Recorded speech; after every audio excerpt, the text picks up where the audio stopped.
பராத்துடைய இரவு சம்பந்தமாக பேசப்படும் ஹதீஸ்களில் முஷாஹின் என்பவனுக்கு மன்னிப்பு கிடையாது என சொல்லப்பட்டுள்ளது.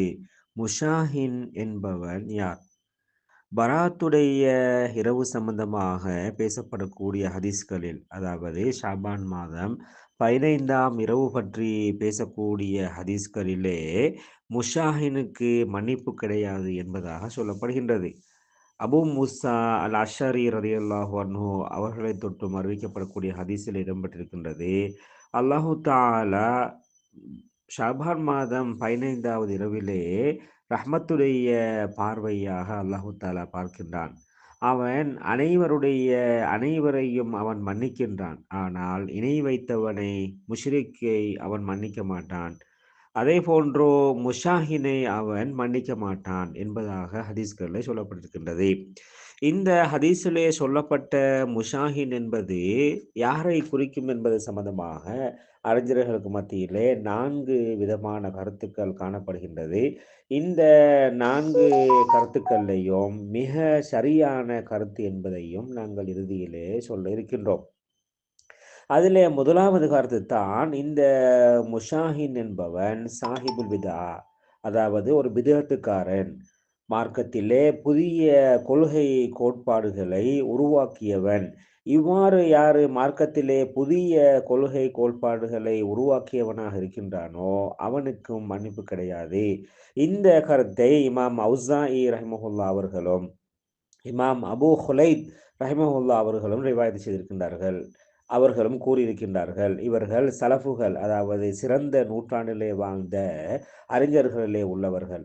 அதிலே அவர்கள் சொல்லுகின்றார்கள், இந்த இமாம் அவுஸாஇ ரஹிமஹுல்லா அவர்கள் சொன்னதாக இப்னு முபாரக் ரஹ்மத்துல்லாஹி அலைஹி அவர்கள் சொல்கின்றார்கள், குல்லு சாஹிபி பிதஅத்தின் ஃபாரக அலைஹா உம்மத்தஹு. இந்த உம்மத்தை விட்டும் பிரிந்து செயல்படக்கூடிய பிதஅத்துக்காரனை குறிக்கும் என்பதாக சொல்கின்றார்கள். அதே போன்று இமாம் அபூ ஹுலைத் ரஹ்மத்துல்லாஹ் சொல்லும் பொழுது, அல் முஷாஹினு சாஹிபுல் பிதஇ அல் ஹாரிஜு அலா உம்மத்திஹி. அதே போன்று இமாம் அஹ்மது இப்னு ஹம்பல் ரஹிமஹுல்லா அவர்களிடத்திலே இந்த ஹதீஸை பற்றி கேட்கப்பட்ட பொழுது, அதிலே வரக்கூடிய அந்த முஷாஹின் என்றால் யார் என்று கேட்ட பொழுது அவர்கள் சொன்னார்கள், ஹும் அஹ்லுல் பிதஇ அல்லதீன யுஷாஹினூன அஹ்லல் இஸ்லாமி வ யுஆதூனஹும்.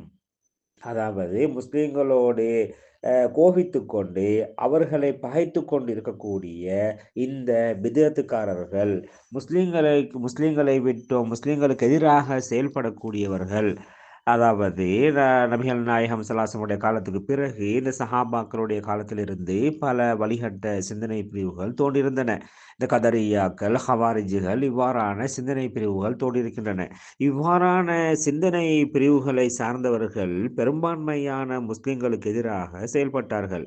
அதே போன்றுதான் இந்த காலத்திலேயும் இந்த பெரும்பான்மையான முஸ்லிம்களுக்கு எதிராக செயல்படக்கூடியவர்களைத்தான் அஹ்லுல் பிதா என்பதாக சொல்லப்படுகின்றது. எனவே யார் அவ்வாறு அந்த உதாரணமாக ஹவாரிஜி சிந்தனைகளிலே யார் இருக்கின்றார்களோ, அல்லது முத்தசிலாக்களுடைய சிந்தனையிலே யார் இருக்கின்றார்களோ அவர்களுக்கு மன்னிப்பு கிடையாது என்பதை இந்த இமாம்களுடைய கருத்தின் மூலமாக அறிய முடிகின்றது. இரண்டாவது கருத்து, அல்லதி ஃபி கல்பிஹி ஷஹ்னாஉ லி அஸ்ஹாபின் நபி ஸல்லல்லாஹு அலைஹி வஸல்லம்.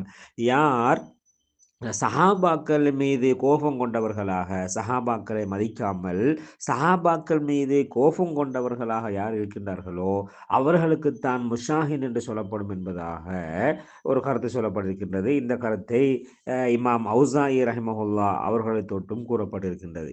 அதே போன்று மூன்றாவது கருத்து, அத்தாரிகு லி சுன்னத்தி நபி ஸல்லல்லாஹு அலைஹி வஸல்லம். நபிகள் நாயகம் ஸல்லல்லாஹு அலைஹி வஸல்லமுடைய சுன்னாக்களை விடக்கூடியவன், அவர்களுடைய உம்மத்தினரை குறை சொல்லக்கூடியவன், அவர்களுடைய கொலை செய்வதற்கான முயற்சிகளை செய்யக்கூடியவர் என்பதாக அவர்கள் சொல்லியிருக்கின்றார்கள். பொதுவாக இந்த இயக்கவாதிகளை பொறுத்தவரையிலே அவர்கள் முஸ்லிம்களுடைய ஏனைய உம்மத்தினர்களை குறை சொல்கின்றார்கள். அவர்கள் சிறுக்கு செய்கின்றார்கள், பிதஅத்தை செய்கின்றார்கள் என்று பெரும்பான்மையான முஸ்லிம் சமூகத்தை அவர்கள் குறை சொல்கின்றார்கள். அது மட்டுமல்ல, அவர்களை கொலை செய்வதற்கும் கூட அவர்கள் தயாராக இருக்கின்றார்கள். அவ்வாறான பல பல சம்பவங்கள் சில நாடுகளிலே நடைபெற்றும் இருக்கின்றது. எனவே இவ்வாறானவர்களுக்குத்தான் முஷாஹின் என்று சொல்லப்படும் என்பதாக சொல்லப்பட்டிருக்கின்றது. இந்த கருத்தை இமாம் இப்னு சௌபான் ரஹ்மத்துல்லாஹி அலைஹி அவர்கள் சொன்னதாக பதிவு செய்யப்பட்டிருக்கின்றது.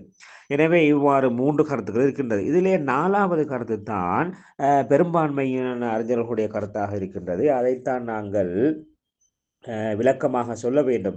ஏற்கனவே சொல்லப்பட்ட அந்த விளக்கங்களும் பொருத்தமான சரியான விளக்கங்களாக இருந்தாலும் அதிகமான அறிஞர்கள் சொல்லக்கூடிய விளக்கம் இதுதான். அதாவது கோபித்து உறவை துண்டித்து நடக்கக்கூடியவன், மார்க்க காரணங்கள் எதுவும் இல்லாமல் தனது சகோதரனை தனது நண்பரை கோபித்து நடக்கக்கூடியவன், குடும்ப உறவை துண்டித்து நடக்கக்கூடியவன்.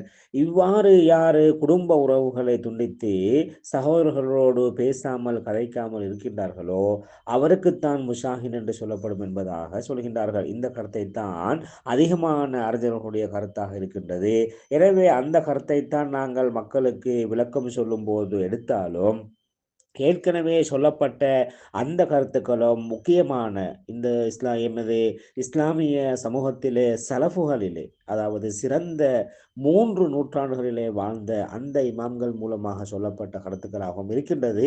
இறுதியாக சொல்லப்பட்ட இந்த 4வது கருத்து தான் அதிகமான அறிஞர்களுடைய கருத்தாக இருக்கின்றது. எனவே அந்த அடிப்படையிலே அல் முஷாஹின் என்பவனுக்கு அதிகமான அறிஞர்களுடைய கருத்து பிரகாரம் கோபித்து குடும்ப உறவை துண்டித்து நடப்பவன் என்பதுதான் பொருளாக இருக்கிறது. ஏனைய கருத்துக்களும் சரியானவை என்பதை நாங்கள் ஞாபகப்படுத்துகின்றோம்.